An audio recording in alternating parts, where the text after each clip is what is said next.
우리가 주 안에서 왜 그 힘의 능력으로 강건해져야 하는지에 대해서 11절에서 말씀하고 있습니다. 오늘 말씀의 제목처럼 능히 대적하기 위하여, 누구를요? 마귀를 능히 대적하기 위하여. 이 마귀가 우리를 끝없이 유혹하고 넘어뜨리기 위해서 공격하는데, 그 마귀의 그 괴계가 있어요. 괴계가 있는데 사람을 넘어뜨리는 그 괴계가 이 성경에서는, 원어에서는 이 복수로 나타나 있습니다. 그러니까 이 괴계라는, 괴괴들, 여러 가지 이 꾀들이라고 이렇게 이야기하고 있는데, 악한 꾀들이라고 이렇게 설명할 수가 있겠죠. 그러니까 이 간사한 꾀, 악한 꾀, 이런 게 한두 가지 몇 정도가 아니라 각 사람에게 다양하게 적용할 수 있는 그야말로 수많은 그런 꾀들이 마귀에게는 준비되어 있다는 거죠. 그러니까 이 마귀의 그 간교한 그 수많은 꾀들, 우리를 넘어뜨리기 위한 수많은 방법들, 이런 것들을 우리가 대적한다는 것이 얼마나 어려운지 몰라요. 우리의 능력으로는 안 되기 때문에 그 악한 마귀의 괴계를 대적하기 위해서 하나님께서는 우리에게 영적인 전신갑주를 입으라, 하나님의 전신갑주를 입으라고 이렇게 이야기합니다. 마귀는 단수인데 이 괴괴라는 단어는 복수를 사용하고 있어요. 마귀는 사탄하고 같은 존재입니다.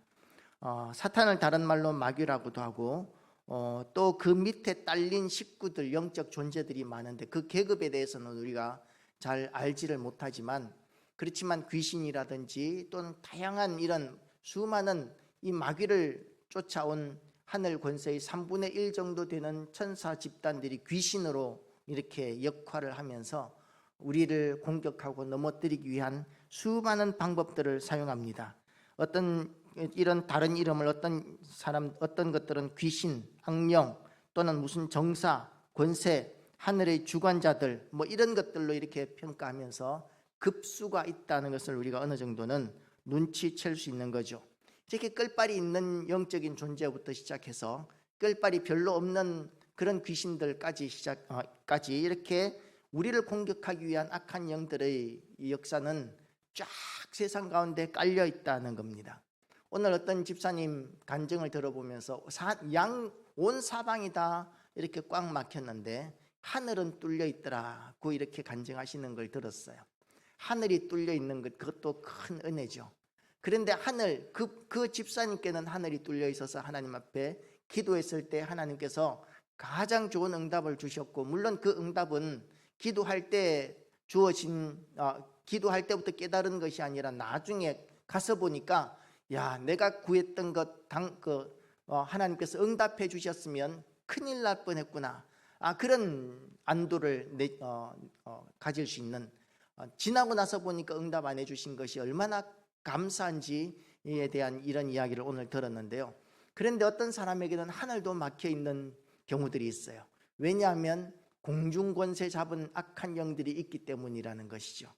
그 공중권세 잡은, 그러니까 양사방뿐만 아니라 땅과 하늘까지도 이 악한 것들이 이 권세를 가지고 우리를 끊임없이 공격하기 위해서 노력하고 있기 때문에 우리는 이 모든 사탄의 그 강력한 공격으로부터 감당하고 대적하고 이길 수 있는 준비가 필요한데, 그 준비가 바로 하나님께서 우리에게 말씀하신 전신갑주다라는 것이죠.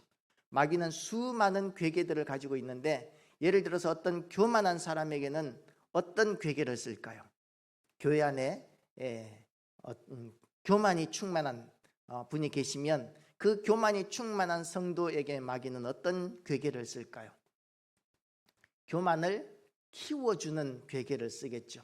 하는 것마다 사람들에게 자랑할 만한 일들이 생기고, 옆에서 보면 하나님의 축복을 받았구나, 하나님께서 은혜를 베풀어 주셨구나, 그렇게 우리가 생각하기 쉽지만, 그분이 교만의 어떤 특징을 가지고 있으면 마귀가 그 교만을 자꾸 북돋울 수 있는 그런 일들을 자꾸 벌여주는 거죠. 그게 이제 마귀의 괴계 가운데 하나라는 거죠. 만약에 그 교만한 성도에게 그 마귀가 계속 실패하게 한다면, 하는 것마다 안 되고 망하고 무너지게 만든다면 그 사람이 어떻게 될까요? 교만을 내려놓을 수밖에 없는 거죠. 사탄은 우리가 교만을 내려놓는 걸 원치 않습니다.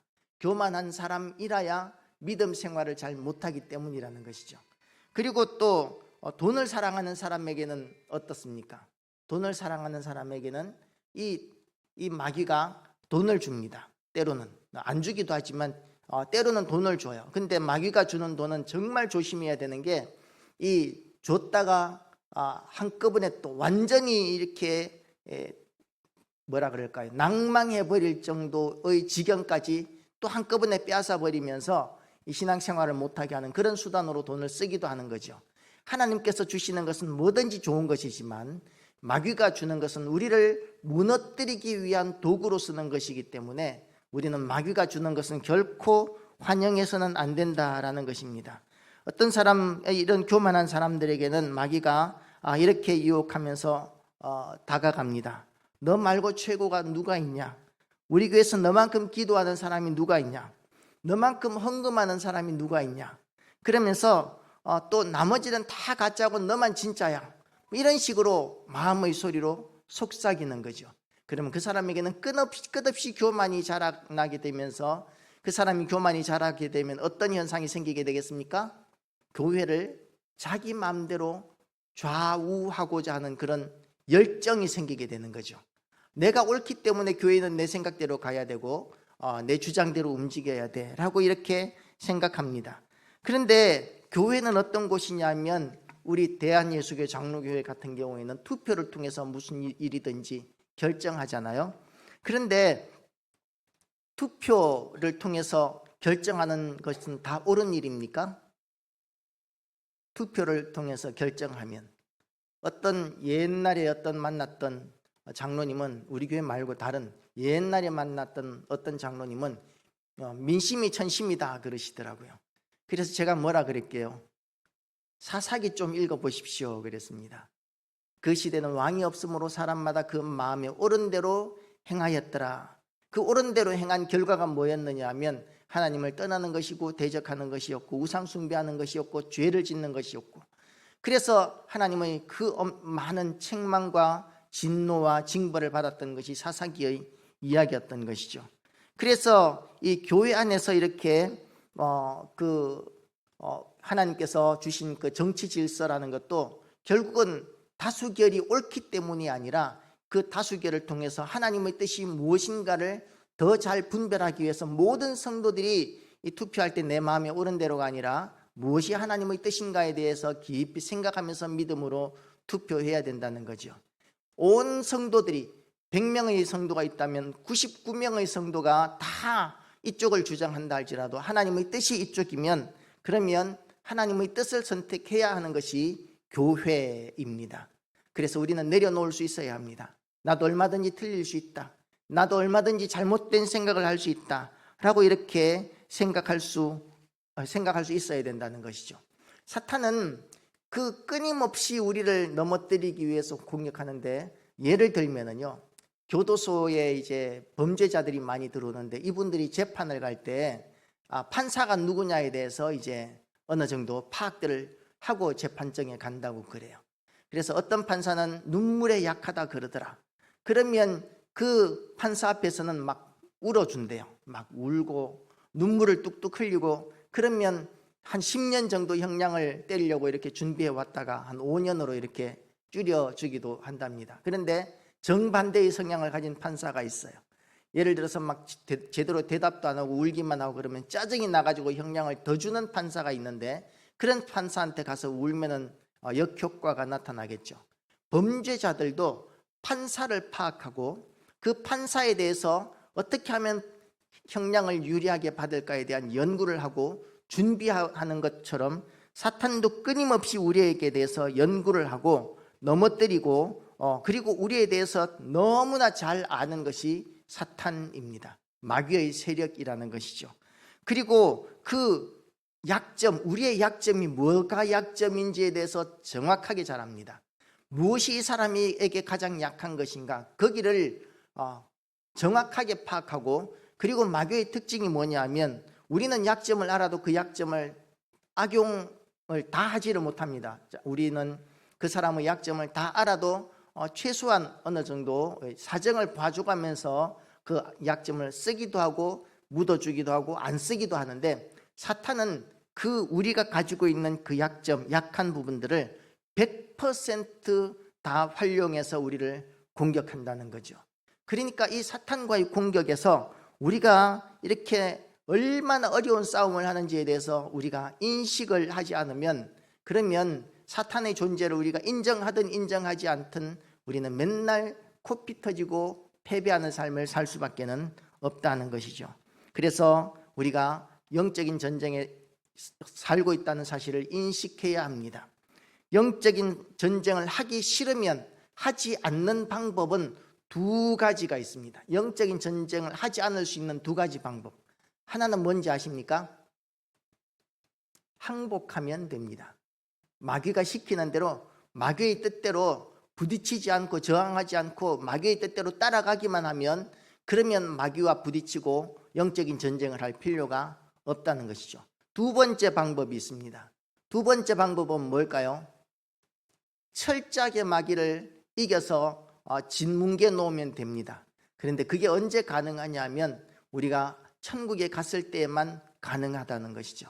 그래서 이 세상을 살아갈 때는, 현실 세상에서는 이 마귀와의 싸움이 끝날 때가 없습니다. 우리가 신앙을 버리지 않는 한, 우리가 하나님의 뜻대로 살고자 하는 그런 믿음을 버리지 않는 한은 우리는 마귀와의 싸움을 끝없이 해야 된다는 거죠. 마귀와 싸우기 싫어서 우리가 항복하거나 그 싸움을 피하게 되면 그러면 평화로울 수는 있지만 우리에게 승리는 없습니다. 왜냐하면 싸우지 않았기 때문에 승리는 없다라는 것이죠.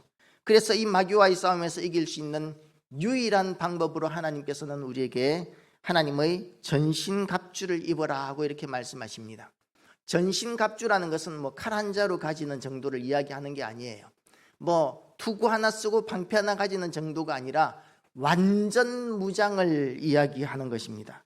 완전 무장을 해야만 마귀를 대적할 수 있다는 거죠. 우리가 이 영적인 전신갑주를 취하는 부분에 있어서 마귀가 얼마나 지혜롭고 강력한지에 대해서 우리가 알고 있기 때문에 성경에서 이렇게 말하는 게 합당할 것 같습니다. 좀 더 실력을 쌓아라. 좀 더 공부를 열심히 해라. 마귀에 대해서 좀 더 연구해라. 물론 마귀에 대해서 연구는 해야 됩니다. 왜냐하면 마귀에 대해서 연구하는 만큼 하나님에 대해서 더 알게 되고, 하나님에 대해서 더 많이 아는 만큼 마귀에 대해서도 우리가 더 잘 파악할 수 있게 되기 때문에 연구는 해야 되지만 그것 정도 가지고는 안 된다는 거죠. 아무리 우리가 지식이 뛰어나고 지혜가 뛰어나고 그리고 실력이 아무리 탁월해도 마귀와의 싸움에서 이길 수 있는 사람은 한 사람도 없습니다.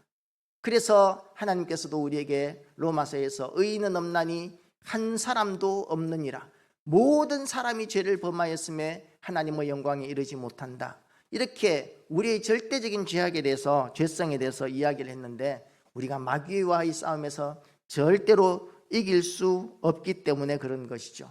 마귀가 어떤 방법으로 우리를 공격하는지에 대해서 우리가 잘 파악한다는 것도 정말 어렵습니다. 너무나 많은 다양한 방법들을 가지고 있기 때문이라는 것이죠. 물론 그 경향성이 있어요. 마귀가 우리를 공격할 때 사용하는 이런 특별한 방법들이 있는데 그 방법들을 늘 새로운 것을 사용하지는 않아요. 하나님께서 우리에게 주시는 말씀도 날마다 새로운 것을 주시지는 않아요. 하나님께서 우리에게 성경을 주셨고, 하나님께서 우리에게 주시는 은혜도 해아래 새 것이 없다라고 말씀하셨습니다. 다만 우리가 날마다 새롭게 깨달을 뿐이죠. 하나님께서 우리에게 주신 이 은혜가 너무 많고 방대하기 때문에 우리는 날마다 하나님께서 베풀어 주신 그런 은혜를 깨달아도 하나님께서 우리에게 베풀어 주신 은혜를 다 알지 못하기 때문에 날마다 우리는 새롭기는 합니다.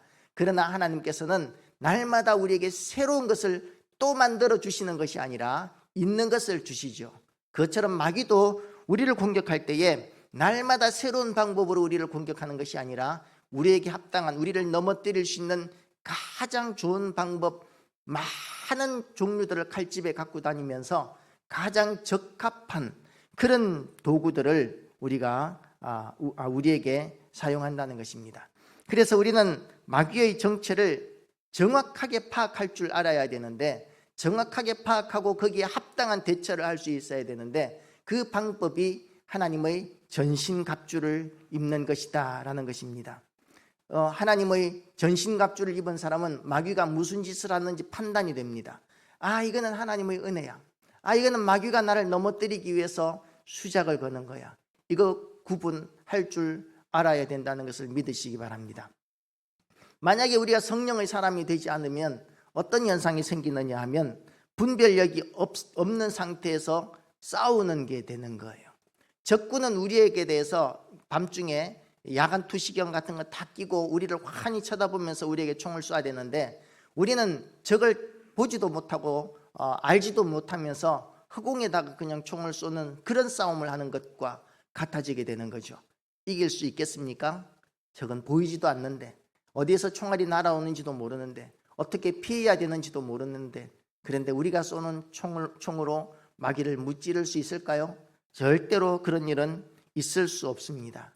그래서 우리는 우리가 피할 수 없는 이런 영적 싸움에서 이기기 위해서 하나님의 전신갑주를 입어야 한다는 것이죠. 하나님의 전신갑주를 입은 사람은 이 깊은 영적 분별력이 생기게 되고, 그리고 주변에서 어떤 태산이 무너지는 것과 같은 그런 일이 일어난다 할지라도 사태를 정확하게 판단하고 평가하고 갈 길을 성령으로 말미암아 인도함을 받게 됩니다. 그런 성령님의 인도하심이 없는 그냥 막무가내의 열심은, 그것은 소망이 없습니다. 적이 보이지 않는 곳에서 아무리 총을 열심히 쏘아도, 아무리 용감해도 이 적을 분별하지 못하는 가운데서 이길 수 없는 것처럼, 돈키호테와 같이 풍차를 향해서 달려가는 그런 수준으로는 절대로 영적인 전쟁에서 이길 수 없습니다. 교회도 마찬가지라는 것이죠. 영적인 전쟁에서 이기는 교회는 하나님께서 주시는 성령 충만함으로 말미암아 하나 되게 하시는 현상을 보게 됩니다. 그런 하나님께서 함께 하시는 교회, 부흥이 일어나는 교회는 하나 되는 것을 우리가 보게 되는 것이죠. 그런데 사탄의 공격에 보잘것없어지는 교회들, 너무 연약하게 이렇게 무너지는 교회들은 늘 자기들끼리 싸웁니다. 교인들끼리 교회 안에서 서로 공격하고 서로 부딪히고 싸우는 것이죠. 하나가 되는 교회, 성령께서 인도하시는 그런 교회는 하나가 되고, 그리고 그런 교회는 부흥하게 되고, 그렇게 부흥하는 교회가 승리하는 교회가 될 수 있습니다. 오늘 우리가 싸워야 하는 이런 영적 싸움도 이 사도는 뭐라고 이야기하고 있느냐 하면 12절 말씀에서, 12절 말씀 띄워줄 수 있나요? 오늘 본문인데 같이 한번 읽겠습니다. 우리의 씨름은 혈과 육을 상대하는 것이 아니요. 자, 여기까지. 혈과 육을 상대하는 싸움이 있어요. 예를 들면 그 시대의 검투사들이 운동장에서 칼을 들고 서로 싸웁니다. 검투사는 싸움을 하기 위한 노예들이죠. 그 검투사들의 싸움은 지금 우리가 격투기 같은 거 이런 것들보다도 훨씬 잔인합니다. 왜냐하면 이 격투기에서는 사람을 죽이는 일은 흔치 않잖아요. 죽이기 위해서가 아니라 그냥 이기기 위해서인데, 그런데 검투사들의 싸움은 실제로 칼을 들고 죽이기까지, 죽든지 죽이든지 그 싸움을 하는 것이 검투사들의 싸움이고, 거기에서 칼질에 의해서 살이 잘려나가고 팔이 잘려나가고 피가 쏟아지는 이런 현상들이 운동장에서 막 일어나는데, 그런데 그런 혈과 육을 상대하는 싸움이 아니다라고 이야기합니다. 그런데 그런 싸움은 아니지만 그런 싸움과 방불하다는 것을 의미하기 위해서 이 싸움을 우리에게 이야기하는 거예요. 왜 방불하냐 하면, 우리의 싸움은 피도 없는 것 같고 과격한 폭력도 없는 것 같지만 우리의 생명이 거기에 달려 있기 때문에 이 혈과 육을 상대하는 것 이상의, 우리의 생명이 달려있기 때문에 혈과 육을 상대하는 것 이상의 긴박감을 우리가 가져야 한다는 것을 우리에게 가르쳐주고 있는 것이죠. 싸움, 이것은 치열하게 이겨야만 합니다. 지금 우크라이나와 러시아가 싸우고 있는데 왜 결사적으로 싸웁니까? 지면 안 되니까. 지면 속국이 되고 나라를 잃어버릴 수 있고 주권을 잃어버릴 수 있으니까. 그러니까 용감하게 목숨을 버려가면서까지 서로 싸우고 있는 것이죠. 한쪽은 먹으려고, 한쪽은 지키려고 그렇게 싸우는데 지는 쪽이 모든 것을 내어놓을 수밖에 없는 것, 그것이 전쟁이고 전쟁에서는 인정사정이 없습니다. 지금은 문명시대이기 때문에 민간인을 해쳐서는 안 된다라는 그런 전쟁법이 있지만 전쟁법이 있는데도 불구하고 지금 우크라이나에서 얼마나 많은 민간인들과 아이들이 죽어나가고 있는지 우리가 뉴스를 통해서 보고 있지 않습니까? 그런데 지금 사도가 이 성경을 쓰고 있는 이 시대에 혈과 육을 상대하는 싸움의 시대, 그 시대에는 지금보다도 훨씬 더 잔혹하게 인정사정 없는 그런 살육들이 벌어졌었고 패배자에게는 그와 같은 비참한 결과가 주어졌었습니다. 그리고 우리의 싸움의 대상은 통치자들과 권세들과 어둠의 세상 주관자들과 하늘에 있는 악의 영들을 상대하는 것이다 라는 것입니다. 이 악한 영적인 한마디로 이야기하면 악한 영적인 존재라는 것이죠.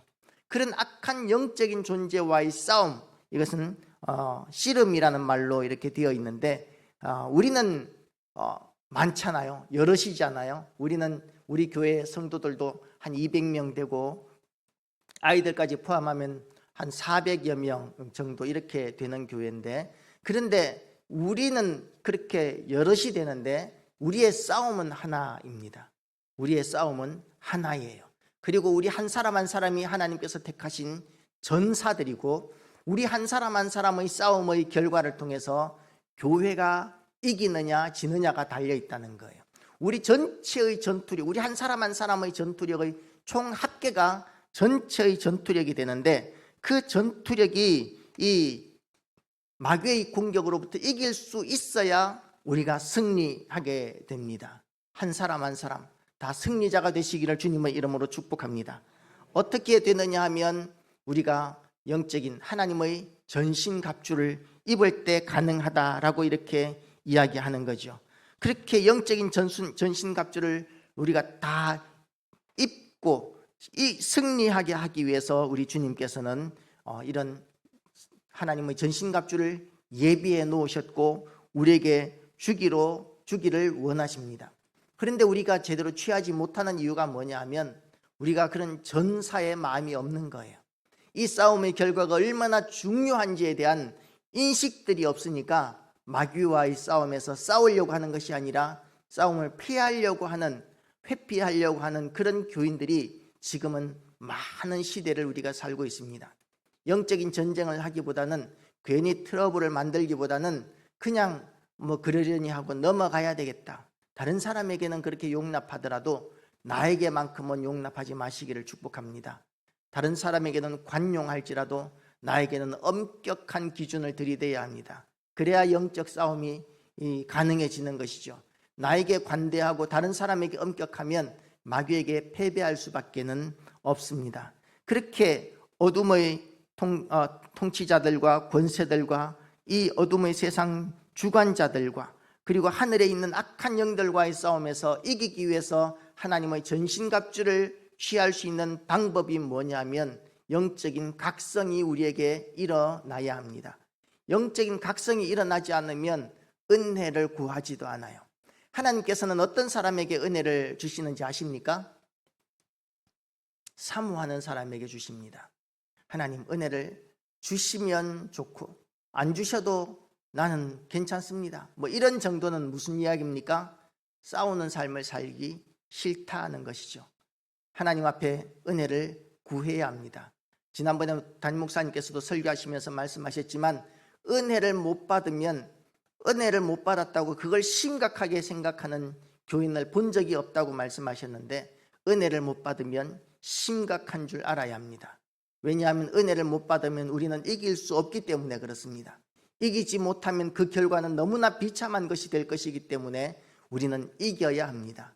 얼마나 심각한 문제인지에 대해서 우리가 인식하지 않으면 하나님의 전신갑주를 취하고자 하는 마음을 가지지 않게 되는 것이죠. 하나님의 전신갑주를 우리가 취하시기를 주님의 이름으로 축복합니다. 어떻게 해요? 사모함으로 간절히 하나님 앞에 하나님 저에게는 절대적으로 필요합니다. 그러면서 구해야 된다는 것이죠. 하나님 앞에 구하기는 구하는데 이 술자리에서 세상 사람들과 함께 술 마시면서 내가 이렇게 사는 것은 하나님께서 우리에게 은혜를 안 주셨기 때문이고 하나님께서 나에게 은혜를 안 주셨기 때문에 나는 이렇게 살 수밖에 없습니다. 하나님 은혜를 주시든지 마시든지 알아서 하십시오. 이거는 하나님께 대한 범죄예요. 하나님께 대한 불경죄입니다. 하나님 앞에 은혜를 구하기 위해서는 어떻게 해야 합니까? 돌격 앞으로 하고 우리가 영적인 전쟁터에 서 있어야 한다는 겁니다. 엎드려 사격을 하고 돌격 앞으로를 하고 피를 흘리면서 싸우는 현장 가운데 있을 때 하나님 앞에 하나님 이렇게 싸우는데 탄약이 필요합니다. 이렇게 싸우는데 방탄복이 필요합니다. 하나님 이렇게 싸우기 위해서 하나님 식량이 필요합니다. 이러는 사람들에게 하나님께서 영적인 창고를 하늘의 창고를 여시고 하나님의 전신갑주를 입히시고 영적인 식량을 주시고 능력을 주시고 이기게 하시는 것이지 하나님께서 은혜를 안 주셨기 때문에 제가 세상 사람들과 이렇게 별로 다를 것 없는 정도 수준의 신앙밖에 안 되는 것 하나님께서 은혜를 안 주셨기 때문입니다. 그러면서 싸울 생각도 하지 않고 우리가 신앙생활하는 그런 사람들은 하나님으로부터 은혜 받을 생각은 아예 포기해야 합니다. 우리가 얼마나 심각한 싸움을 하는 현장 가운데 있는지를 알아야 합니다. 그리고 또한 교회 안에서도 교회 안에서도 오늘 제가 이제 차 운행을 하면서 이순식 권사님 모시고 오면서 하나님의 교회가 요즘 전도를 열심히 한다고 이야기를 들었어요. 근데 그 교회 교인이 이야기를 하길래 권사님이 그 교회 이단이잖아요. 그러면서 이단이라고 그랬더니 자기들은 아니래요. 그 이단인지 아닌지 우리가 명확하게 인식을 할 필요가 있는데요. 어떻게 인식을 하느냐 하면 열매를 보면 그 나무를 알리라. 물론 그 하나님의 교회라든지 신천지라든지 이런 데 다니는 사람들은 그 간판만으로 우리가 이단이라는 거, 잘못된 신앙이라는 거 인식을 하지만 교회 안에서도 우리가 열매를 보아 그 나무를 알리라 고 하신 주님의 말씀을 우리가 적용해서 우리가 물론 그 교회 안에서 아직 성장하고 있는 연약한 사람들에게 대해서 적대시할 필요는 없지만 우리가 연약한 성도들 때문에 우리의 신앙이 미혹되어서는 안 된다는 것이죠. 우리가 서로 기도해주고 격려하고 그러면서 교회를 함께 세워나가기 위해서 우리가 영적인 눈을 가져야 하는데 그 영적인 눈을 어떤 사람이 가지느냐 하면 성령으로 말미암아 하나님의 전신갑주를 입은 사람만이 그 영적인 이 분별력을 가질 수 있게 된다는 것입니다. 이 영적인 전쟁 6.25 때 이런 일이 있었다고 그래요. 이제 인민군들 중공군들이 후퇴를 할 때 유엔군이 막 쳐 올라가고 중공군이 후퇴할 때 자기들이 후퇴하는 시간을 벌기 위해서 포로로 잡은 사람들에게 족쇄를 채우고 그리고 총을 쥐어주고 그리고 뒤에서 이제 소수의 이런 사람들이 그 포로들의 뒤에서 총을 겨누면서 앞에서 공격해오는 유엔군이나 국군들을 향해서 총을 쏘도록 그렇게 독려를 합니다. 그럼 이 사람은 도망도 못 가는 거예요. 족쇄가 채워져 있고 또 앞에서 국군이나 유엔군의 입장에서는 앞에서 총을 쏘니까 이 사람이 포로인지 인민군인지 분별이 안 되는 거죠. 그러니까 이 사람들은 죽을 때까지 그 참호 속에서 총을 쏘면서 죽어갈 수밖에 없는 그게 이제 이 전쟁이다라는 것이죠. 비참한 전쟁의 모습입니다. 살아남기 위해서 얼마나 결사적으로 총을 쏴야 되겠습니까? 그런데 이 하나님께서 우리에게 주신 전신갑주 이것은 다시 말해서 능히 이길 수 있는 마귀를 대적하는데 능히 대적할 수 있는 그런 무기로 하나님께서 우리에게 전신갑주를 주셨습니다. 그냥 억지로 이기는 정도가 아니에요. 현상 유지를 하는 정도가 아니에요. 하나님께서 우리에게 주신 전신갑주는 능히 이기고도 남는 그런 능력이 있는 전신갑주라는 것입니다. 그래서 패배의식을 가지는 것이 아니라 능히 이긴다는 믿음으로 하나님의 싸움을 우리가 싸워 나가시기를 바랍니다. 그 싸움을 하지 않는 사람에 대해서 예레미야서 2장 13절 말씀에서는 이렇게 선포하고 있습니다. 같이 읽겠습니다. 시작. 내 백성이 두 가지 악을 행하였나니 곧 그들의 생수의 근원이 되는 나를 버린 것과 스스로 웅덩이를 판 것인데 그것은 그 물을 가두지 못할 터진 웅덩이들이니라. 무슨 말이냐면 우리가 영적인 싸움을 싸우고 이기기 위해서 바라보아야 할 분은 하나님뿐입니다. 그죠? 하나님만 바라봐야 하는데, 그런데 하나님 말고 다른 것들을 바라보는 거예요. 골프장 회원권도 가지고 있고, 차도 좋은 차 있고, 돈도 있고, 이렇게 직장도 아주 자랑할 만한 직장이 있고, 이런 것들을 의지하면서 우리의 영적인 싸움에 대해서는 뒤로 미루어 놓는 이런 사람들에게 대해서 하나님께서 책망하고 있는 것입니다. 그런 것들은 잠깐 있다가 없어지는 거예요. 그런 사람들은 영적 전쟁에서 이길 수 없습니다. 이길 수 없는 건 하나님께서 우리의 연약함을 아시기 때문에 이길 수 없는 것은 그렇게 큰 문제가 아니에요. 이길 수 있기 위해서는 하나님께서 우리에게 영적인 이 전신갑주 완전 무장을 시켜주셔야 이길 수 있기 때문에 우리가 각 패배하는 것에 대해서 하나님께서 모르시지 않아요. 그런데 중요한 건 뭐냐면 그 다음이에요. 우리가 패배했으면 이번 한 주간의 삶, 이번 주의 삶에서 우리가 패배했으면 그 패배가 얼마나 심각한 것인지에 대해서 인식을 해야 되는데, 그런데 그걸 인식하지 못하고 여유를 부리는 거예요. 나는 능력이 없기 때문에 패배했지만 하나님 내가 약한 거 아시죠? 이렇게 생각하는 것이죠. 그건 다시 말해서 전쟁에서 패배해서 팔이 떨어져 나갔는데 아직 오른팔이 남아있어. 다리가 이렇게 잘렸는데 한쪽 다리가 있으니까 괜찮아.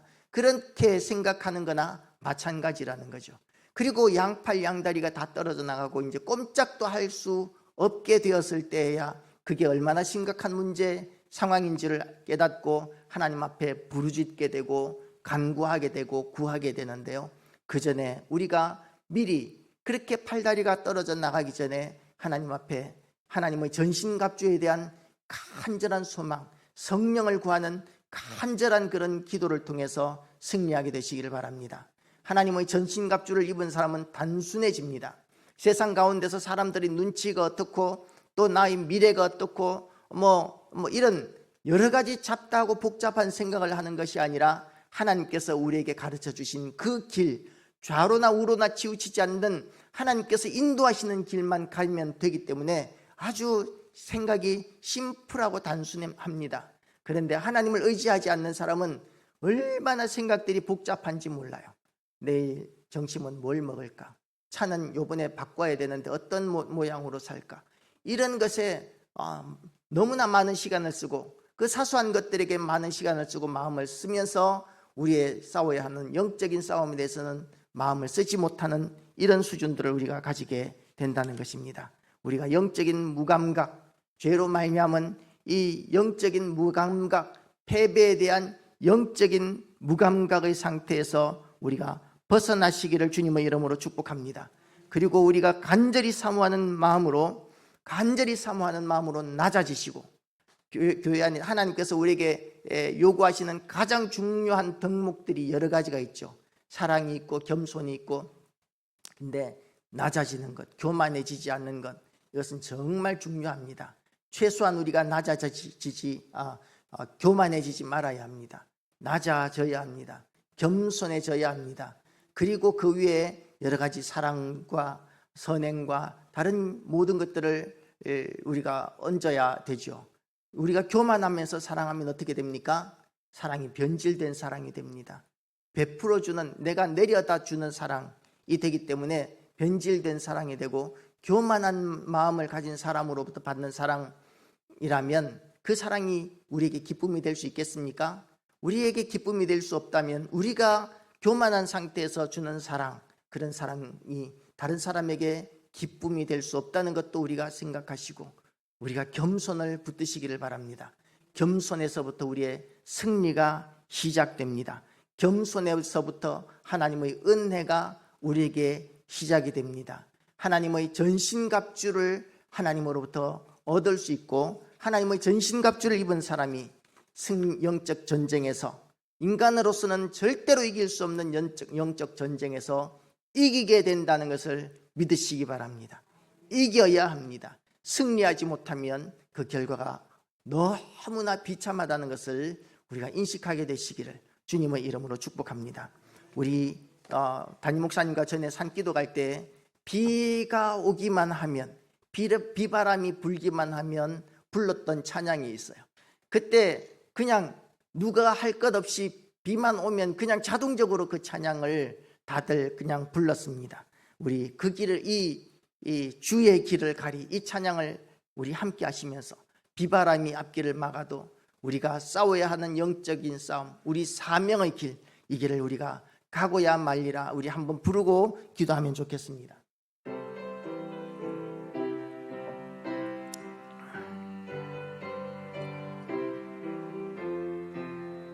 비바람이 앞길을 막아도 나는 가리, 주의 길을 가리. 눈보라가 앞길을 가려도 나는 가리, 주의 길을 가리. 이 길은 영광의 길, 이 길은 승리의 길.